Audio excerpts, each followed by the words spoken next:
আমরা কিন্তু সবসময় নিজেরাই কিন্তু চাই নিজের গ্রহণযোগ্যতা বা নিজের সম্মান, নিজের মর্যাদা সবার কাছেই আপনার কি বলে প্রতিষ্ঠিত থাকুক অথবা প্রতিষ্ঠিত হোক।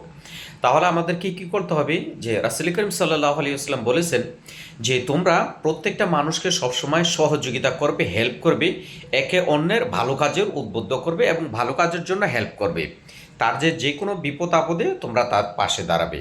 তাহলেই তোমরা সম্মানিত এবং মর্যাদাপূর্ণ একজন ব্যক্তি হিসাবে তোমরা রূপান্তরিত হতে পারবা। যদি তোমরা নিজেদের সম্মান, আত্মমর্যাদা বোধ চাও, যদি তোমার পারস্পরিকতা সহযোগিতা চাও, তাহলে অবশ্যই তোমরা তোমাদের কাছে যারা আছে, তোমার প্রতিবেশী যারা আছে এবং তোমার পরিচিত যারা আছে হোক বা তোমার অপরিচিত, তোমরা প্রত্যেক সময় এবং প্রত্যেকবারে তাদেরকে তুমি হেল্প করবা।